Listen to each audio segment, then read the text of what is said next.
October 24th, 1944, 0232 in the morning. Commander Richard O'Kane watched a phosphorescent wake curve through black water in the Taiwan Strait and understood he had 15 seconds to live. The wake belonged to a Mark 18 torpedo that USS Tang had fired 30 seconds earlier. The torpedo had exited the tube, traveled 100 yards toward a burning Japanese tanker, then turned in a complete circle and was now returning directly at Tang's stern at 46 knots. O'Kane shouted orders for emergency full speed, but the mathematics were clear. Tang's maximum speed was 20 knots. The distance was closing at 26 knots relative velocity.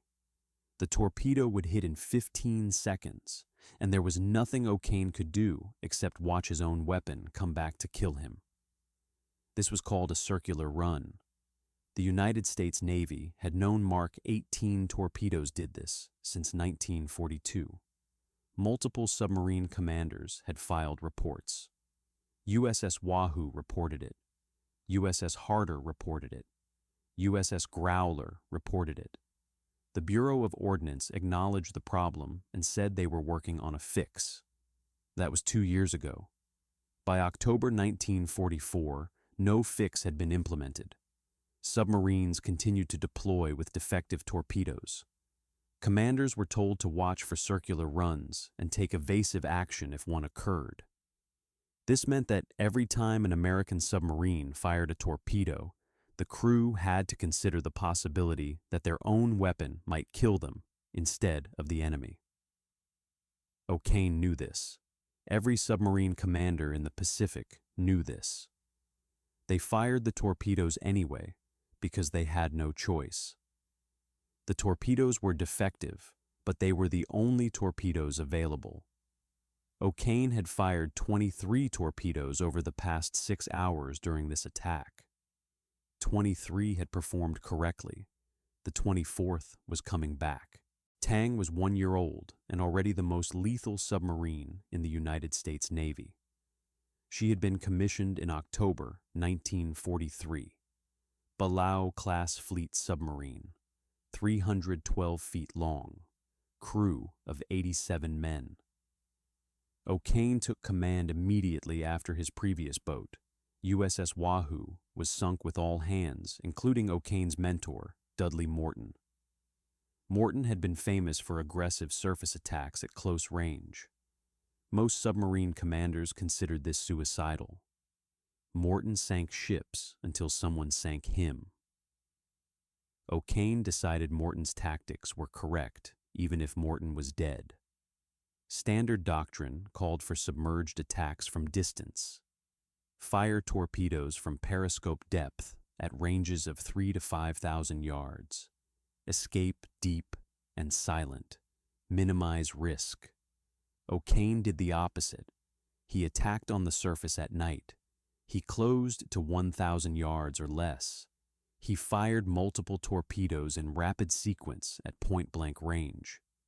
This allowed precise targeting and reduced the chance of torpedo malfunction because the weapons had less distance to fail. It also meant Japanese escorts could see Tang and shoot back. O'Kane considered this acceptable risk. 4 patrols in 11 months. First patrol, 5 Japanese ships sunk. Second patrol, 10 ships sunk. Third patrol, 4 ships. Fourth patrol, which was still ongoing at 0232 on October 24th, had already destroyed over 20 enemy vessels in 26 days. This made Tang the highest-scoring American submarine of 1944. O'Kane had received the Navy Cross. The crew had received commendations. Tang had received orders to return to Pearl Harbor after exhausting her torpedoes. O'Kane had fired 23 torpedoes destroying a Japanese convoy. 1 torpedo remained. He decided to use it on a crippled tanker that was burning but still afloat. This was tactically sound. Never leave a functional enemy ship. Fire until all targets are destroyed or all torpedoes are expended. O'Kane had made this calculation dozens of times. It had worked every time until 30 seconds ago, when the final torpedo exited the tube and began turning left. The weapons officer was Floyd Caverly, 24 years old, from Ohio. He had tracked the torpedo visually and was the first to see it broach the surface 20 seconds after launch. Broaching meant a depth control malfunction. The torpedo rose above the waterline, became visible, then dove again. Caverly watched it continue. Then he saw the wake curve. He understood immediately and shouted to O'Kane. O'Kane was already seeing it. The phosphorescent trail curved 90 degrees, then 180 degrees. The torpedo had completed a full turn and was heading back. Tang's engines responded to emergency power. The submarine began turning hard right. The crew in the aft torpedo room heard the alarm and the order and understood what it meant. Their own weapon was coming back. 79 men were in the aft section of the submarine. They had worked through the night loading and firing torpedoes. They were exhausted. Some were sleeping in bunks. Some were at their stations.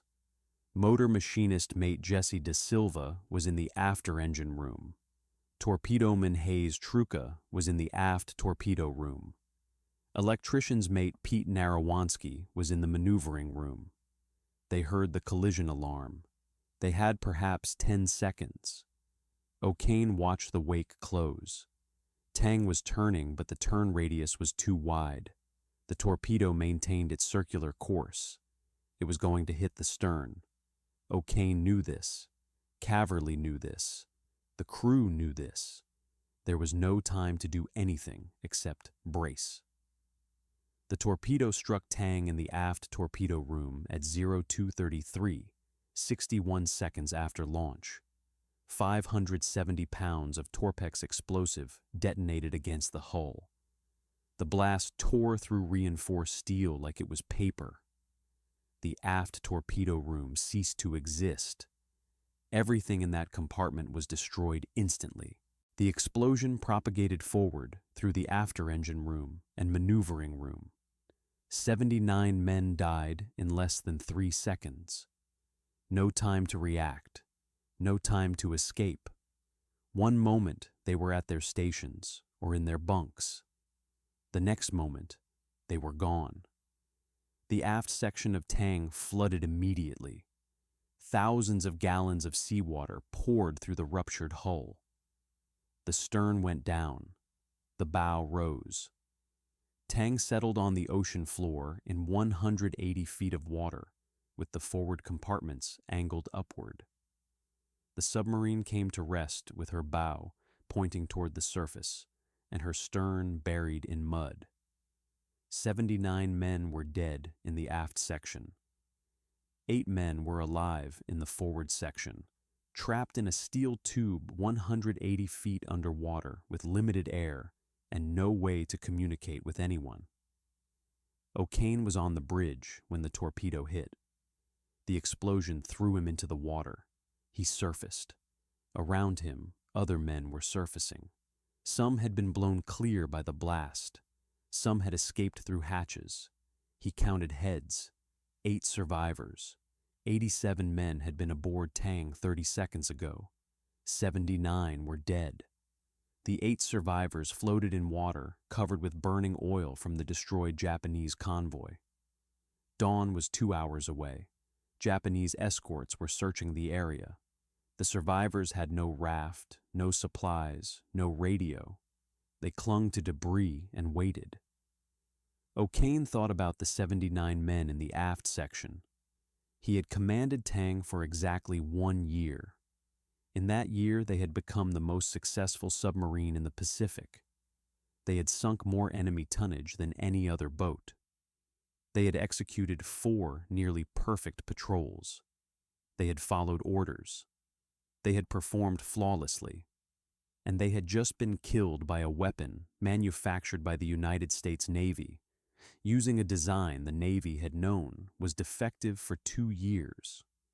The Bureau of Ordnance had received reports of circular-run torpedoes since 1942. Submarine commanders had documented the problem repeatedly. The reports went up the chain of command. The Bureau acknowledged the defect. They said they were working on a solution. 2 years passed. No solution was implemented. Submarines continued to deploy with Mark 14 and Mark 18 torpedoes that occasionally turned around and sank the boat that fired them. The Navy decided this was an acceptable risk. Production continued. Deployment continued. And on October 24, 1944, the risk stopped being theoretical and became 79 dead men floating in the aft section of USS Tang. O'Kane floated in the Taiwan Strait, watching his submarine sink, and understood that Tang had been destroyed not by Japanese depth charges or aerial bombs, but by American negligence. The most successful submarine in the Pacific had been killed by a known defect that someone had decided was not urgent enough to fix. 79 men had died because fixing torpedoes was lower priority than producing torpedoes.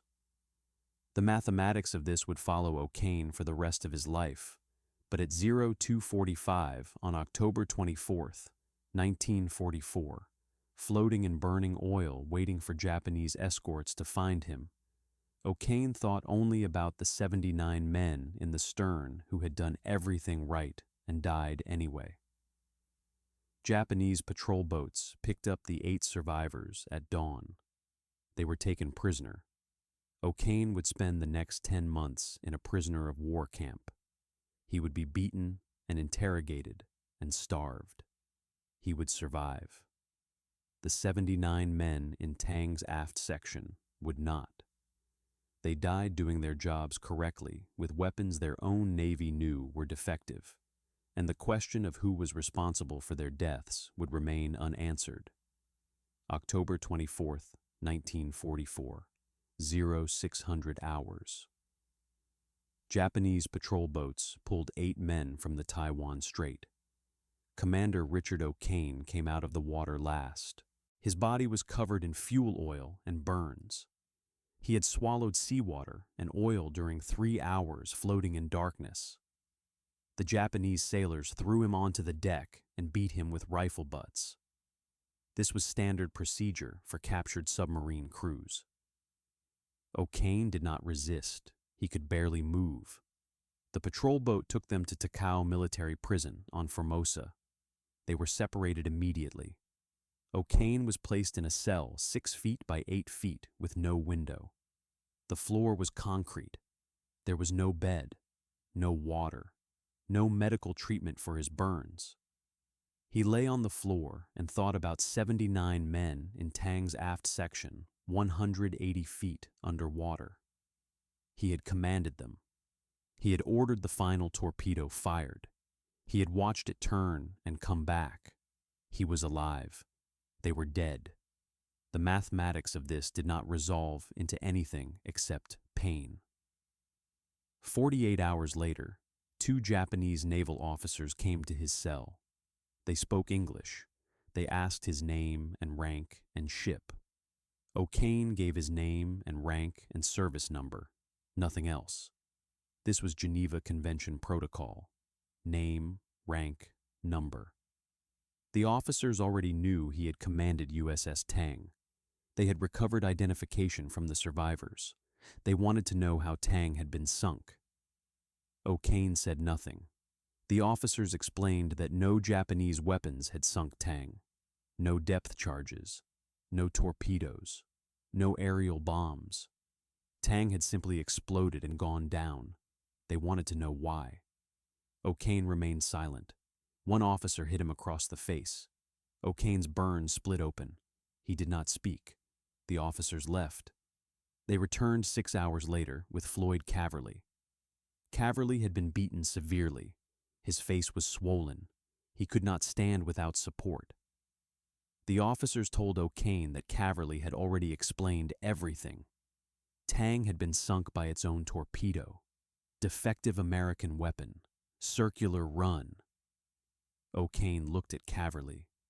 Caverly said nothing. O'Kane understood this was a bluff, but the bluff revealed something. Japanese intelligence already knew about American torpedo problems. O'Kane made a calculation. Confirming information they already possessed would not compromise anything new. He told them what happened. Mark 18 torpedo. Circular run. Impact on stern. 79 dead. The officers did not believe him. They said no military would deploy weapons that killed their own crews. They said O'Kane was lying to cover incompetence. They beat him again. Then they took Caverly away.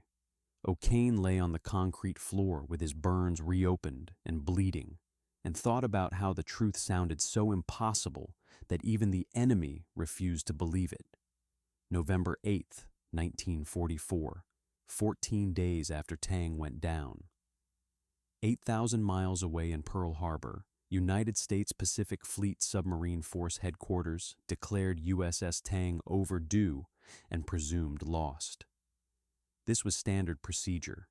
Submarines that failed to return and did not respond to radio communications were declared lost after 2 weeks. Tang had been scheduled to return on October 28th. She never arrived. The declaration was filed. Tang was listed as lost with all hands in combat operations against Japanese shipping in the Taiwan Strait. The officer who filed the declaration was Lieutenant Commander Howard Gilmore, Naval Intelligence Analyst. Gilmore's job was to track submarine losses and compile casualty reports. Tang was the 52nd American submarine lost since 1941. Gilmore wrote the report the same way he had written 51 previous reports. Submarine name, last known position, presumed cause of loss, number of crew. Tang's report listed 87 men lost, presumed cause, enemy anti-submarine action. The report was filed and forwarded up the chain of command. Gilmore had never met O'Kane. He had never served on a submarine. He sat in an office in Pearl Harbor and processed paperwork about men dying in steel tubes thousands of miles away. He was good at his job. He followed procedures. He filed reports on time. The reports were accurate based on available information. Gilmore did not think about the fact that his reports described human beings. He thought about the reports as data. This was how the job was supposed to be done. In Takao prison, O'Kane developed an infection in his burns. He had received no medical treatment for 2 weeks. The burns covered 30% of his body. The infection spread. He developed a fever. He lay on the concrete floor shaking and thought about Jesse De Silva in the after engine room, and Hayes Truca in the aft torpedo room, and Pete Narawansky in the maneuvering room. All dead in 3 seconds. O'Kane was alive and wished he was not. Survival felt like punishment. He did not eat for 5 days, not because food was unavailable, but because eating seemed like an insult to the men who would never eat again. December 3rd, 1944, 40 days after Tang was lost. Howard Gilmore was reviewing submarine patrol reports filed in October and November. He was looking for information about Japanese anti-submarine capabilities that might have sunk Tang. During this review, he noticed something.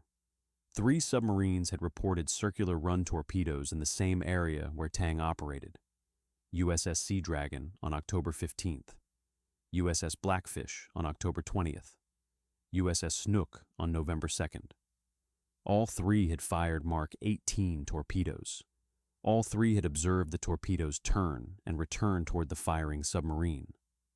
All 3 had taken evasive action and avoided being hit. Gilmore read these reports carefully. He noted the pattern.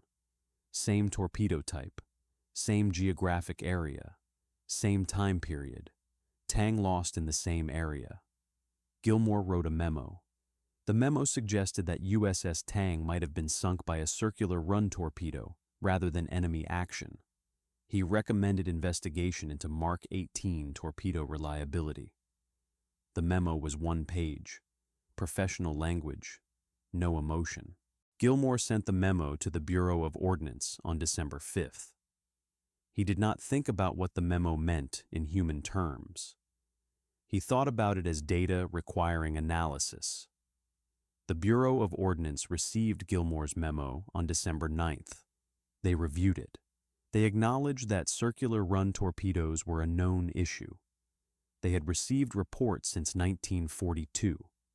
The problem was caused by a gyroscope manufacturing defect in approximately 1% of Mark 18 torpedoes. The Bureau had been working on a fix. Working on a fix meant they had identified the problem and understood what modifications were needed. It did not mean they had implemented the modifications. In Takao prison, O'Kane's fever broke on December 10th. He survived the infection. He did not feel grateful. He felt empty. The guards gave him rice and water. He ate because refusing to eat would mean dying, and dying would mean he never got to tell anyone what happened to Tang. Someone needed to know that 79 men had died because of defective torpedoes. O'Kane decided to stay alive long enough to make someone answer for that. January 19th, 1945, 87 days after Tang was lost. The Bureau of Ordnance completed their analysis of Gilmore's memo. They calculated what would be required to fix the Mark 18 gyroscope defect. The fix required modifying the manufacturing process at 3 factories. Retooling the production lines would take approximately 3 months. During those 3 months, torpedo production would be reduced by 30%. This meant approximately 2,000 fewer torpedoes available for submarine patrols during that period. The Bureau calculated further.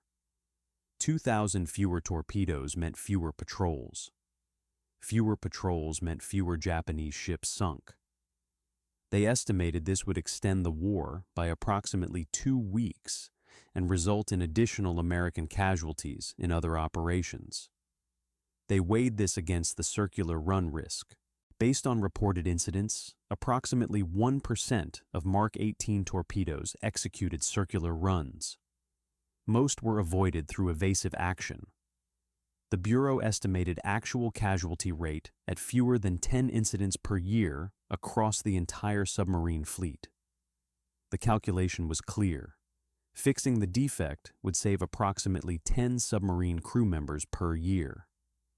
Not fixing the defect would allow 2,000 additional torpedoes to be produced, resulting in more Japanese ships sunk and potentially saving hundreds of American lives in other operations. The mathematics favored continued production without modification. On February 7, 1945, the Bureau of Ordnance made their decision. Continue production of Mark 18 torpedoes without modification. Issue updated guidance to submarine commanders about circular run procedures. Accept the small probability of circular run casualties as an acceptable trade-off against the strategic cost of reduced production. The decision was formalized in a classified memo. The memo stated that commanders should brief crews about circular run risks and maintain vigilance after firing. The memo did not mention USS Tang. It did not mention 79 dead men. It mentioned only acceptable risk and strategic priorities. This was correct procedure. The Bureau had followed proper protocols for risk assessment. They had calculated casualties versus strategic impact. They had made a rational decision based on available data. Every weapon system involved acceptable risk. The Mark 18 torpedo's risk was calculated and determined to be acceptable. The decision prioritized the larger war effort over individual submarine safety. This was consistent with military doctrine. The decision was reviewed and approved by senior officers who had years of experience making these calculations. No one questioned whether the decision was correct. The mathematics were clear. In Takao prison, O'Kane knew nothing about any of this. He did not know that the Navy had received reports about Tang. He did not know that an analyst had suggested Tang was sunk by a circular run. He did not know that the Bureau of Ordnance had calculated that 79 deaths were acceptable. He knew only that he was alive, and 79 men were dead, and that no one except 8 survivors would ever know exactly what happened. The guards beat O'Kane regularly, not for information, not for punishment, simply because that was what guards did to prisoners. O'Kane endured this. He thought about Tang every day. He thought about the moment the torpedo turned. He thought about the 15 seconds watching it come back. He thought about the explosion. He thought about 79 men dying instantly while he survived. He did not understand why he survived. The mathematics of survival did not make sense. Better men had died. O'Kane was alive. There was no logic to it. March 27, 1945, USS Tirante reported a circular run torpedo. April 3, USS Springer reported a circular run. April 19th, USS Hawkbill reported a circular run. All 3 submarines took evasive action. All 3 avoided being hit. All 3 filed reports. All 3 were sent acknowledgement that the issue was known and accepted. The submarines continued to deploy with Mark 18 torpedoes. The crews continued to fire them. Some of the torpedoes continued to turn around. Most were avoided. The system continued to function according to calculated acceptable risk. O'Kane remained in Takao prison until June, then was transferred to Omori prisoner of war camp near Tokyo. The conditions were worse: less food, more beatings, forced labor. O'Kane worked and starved and waited for the war to end. He did not know if the war would end. He did not know if anyone would ever learn what happened to Tang. He knew only that 79 men were dead and he was alive, and that surviving meant carrying them for however long he remained alive. The Bureau of Ordnance decision remained classified. Submarine commanders received the updated guidance about circular run procedures. They briefed their crews. The crews understood that their torpedoes might kill them. They fired the torpedoes anyway because they had no choice. The war continued. The mathematics continued. Acceptable risk remained acceptable until it became personal, and then it was too late to matter. Glava 3. Nagrata, August 15, 1945. Japan surrendered. O'Kane heard about it from guards at Omori prisoner of war camp. The guards stopped beating prisoners and started burning documents. O'Kane had been in captivity for 9 months and 22 days. He weighed 112 pounds. When Tang went down, he had weighed 165 pounds. The other 7 survivors were in similar condition. American forces liberated Omori on August 29th. O'Kane was hospitalized for malnutrition and untreated injuries. He spent 3 weeks in a Navy hospital, being fed through tubes because his stomach could not process solid food. He did not feel liberated. He felt like he had been kept alive against his will. Naval intelligence debriefed him in September. They wanted a complete account of Tang's final patrol. O'Kane provided a written report describing the circular run torpedo, the explosion, the 79 dead. He asked if the Navy had determined why the torpedo malfunctioned. The intelligence officer said torpedo reliability issues were being investigated. O'Kane asked if other submarines had experienced circular runs. The officer said he could not discuss operational details. The conversation ended. O'Kane understood he would not receive answers. March 27th, 1946. O'Kane stood in the White House wearing his dress uniform, waiting to receive the Medal of Honor. He had been told about this 3 months earlier. The citation recognized his extraordinary heroism during Tang's final patrol. The destruction of over 20 Japanese vessels, aggressive surface tactics, exceptional leadership under fire. O'Kane had read the citation multiple times. It described Tang's successes in detail. It mentioned that Tang was lost in action. It did not mention that Tang was sunk by her own weapon. It did not mention 79 men killed by a defective torpedo. It did not mention any of that because medals were for heroism, not for dying due to equipment failure. President Truman entered the room. O'Kane stood at attention. The citation was read aloud. O'Kane heard the words but was not listening to them. He was thinking about the moment the torpedo turned. 15 seconds watching it come back. The explosion. 79 men dead in 3 seconds. He was thinking about Jesse De Silva and Hayes Truca and Pete Narawansky. He was thinking about how they had done everything correctly and died anyway, while he stood here about to receive the nation's highest military honor for the patrol that killed them. Truman placed the medal around O'Kane's neck. Photographers took pictures. Truman shook O'Kane's hand and said something about bravery and service. O'Kane did not remember what Truman said. He remembered only the weight of the medal. It was heavier than it should have been. Not physically heavy, something else. O'Kane stood for photographs. He smiled when told to smile.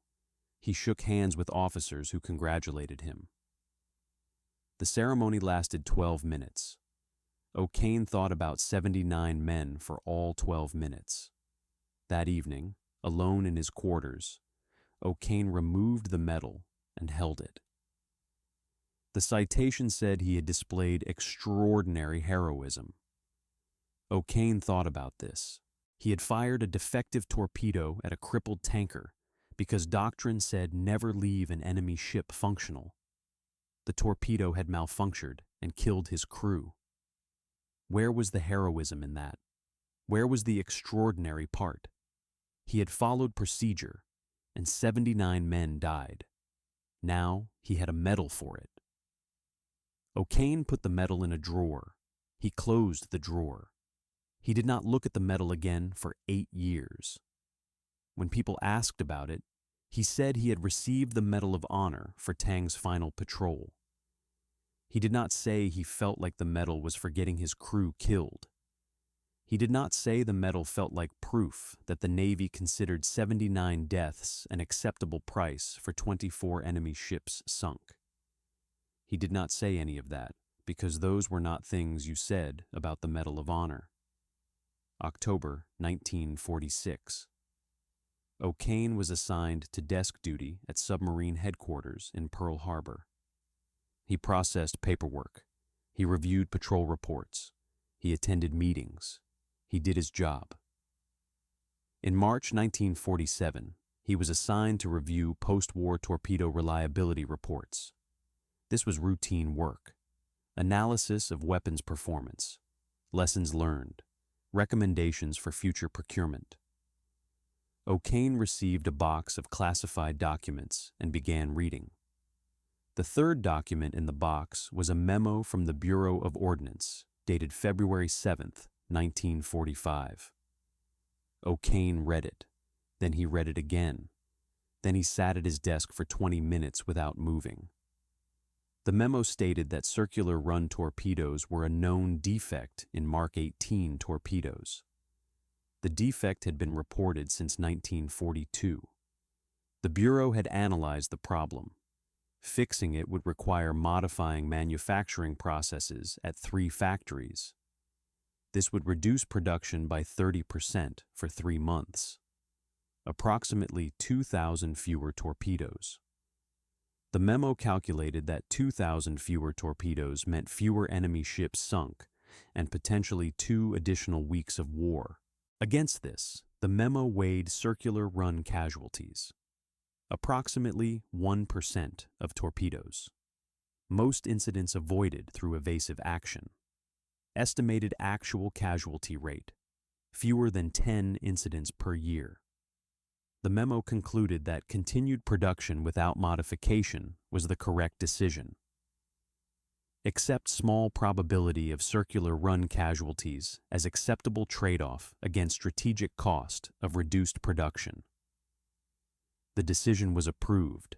Submarines would continue to deploy with known defective torpedoes. Commanders would be briefed about the risk. O'Kane read this 3 times. The memo was dated February 7, 1945. Tang had been lost October 24, 1944. 3 months after Tang sank, the Bureau of Ordnance had calculated that circular run casualties were acceptable. O'Kane looked at the approval signatures, senior officers, experienced men. They had followed proper procedure. They had made a rational decision based on data. O'Kane stood up from his desk. He walked out of the building. He walked for 2 hours through Pearl Harbor. He did not know where he was walking. He was trying to understand something that his mind could not process. The Navy had known. They had known since 1942. They had received reports.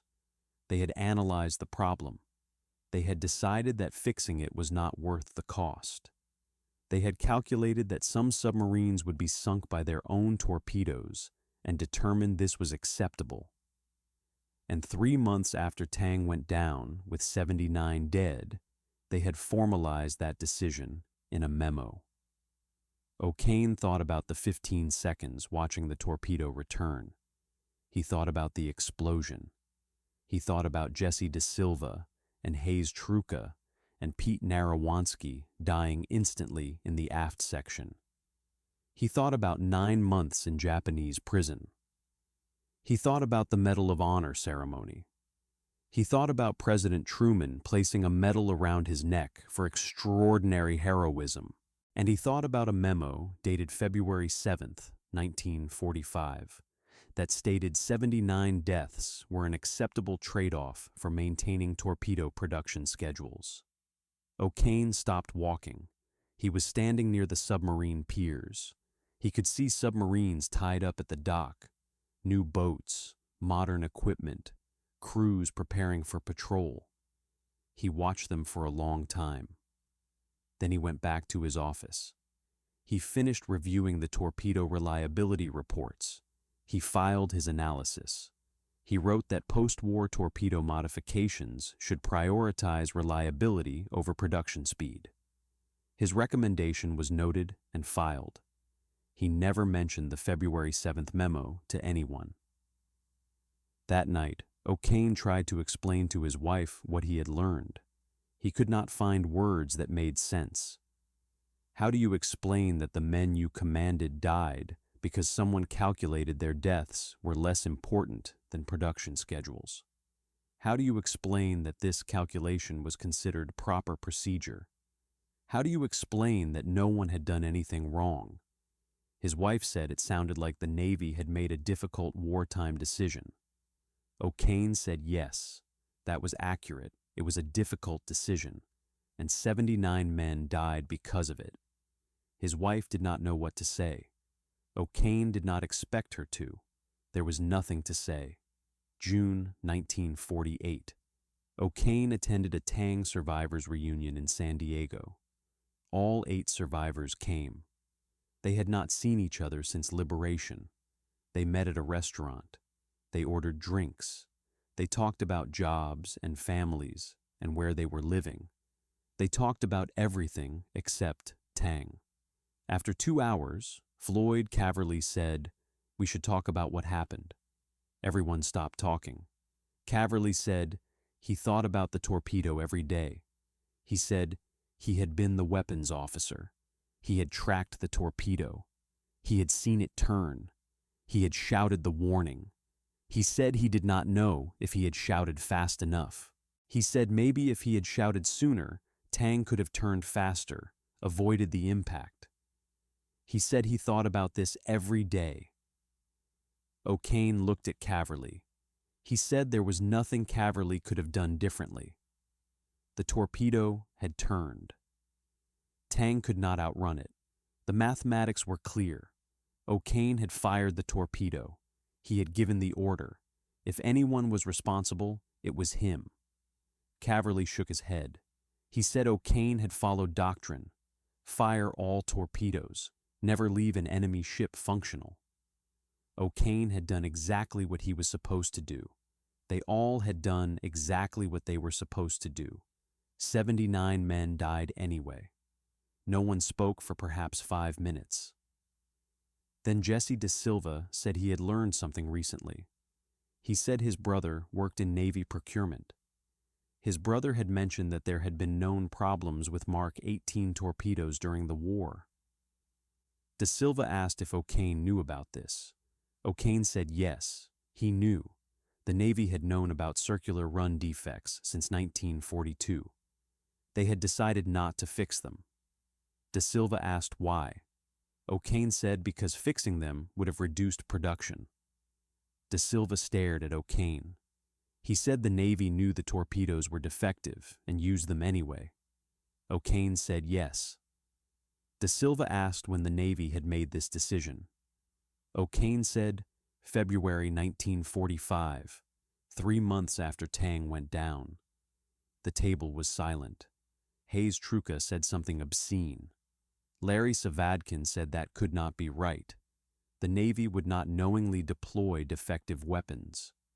O'Kane said the Navy had made a calculated risk assessment, production versus casualties. The mathematics favored continued production. Clayton Decker said 79 men died because of a risk assessment. O'Kane said yes, that was accurate. Decker stood up and left the restaurant. He did not return. The others sat in silence. After 20 minutes, they paid the check and left. They never held another reunion. O'Kane retired from the Navy in 1949 and moved to California. He worked in defense consulting. He raised a family. He attended occasional submarine veteran events, but did not speak about Tang unless asked. When asked, he provided factual answers about tactics and operations. He never mentioned the Bureau of Ordnance decision. Over the following decades, he watched other Tang survivors build normal lives. They scattered across the country. They did not maintain contact. The silence was not because they had forgotten. The silence was because remembering did not help. O'Kane died in 1994 at age 83. He had carried 79 names for 49 years. In his final weeks, he told his son that he had commanded the best submarine crew in the Pacific, and that they had died because their own Navy had calculated their deaths were acceptable. His son did not understand what he meant. O'Kane did not explain further. Some things could not be explained. USS Tang remains on the ocean floor in the Taiwan Strait. 79 men remain in her aft section. The Navy designated the site a war grave. O'Kane is buried in Arlington National Cemetery. His headstone lists his name, rank, and Medal of Honor. The Bureau of Ordnance memo dated February 7, 1945, remains in classified archives. The question of who was responsible for 79 deaths was never formally answered. Everyone followed procedure. Everyone made rational decisions. Everyone did their job correctly. And 79 men died because acceptable risk remained acceptable until it killed them, and then it was too late to matter.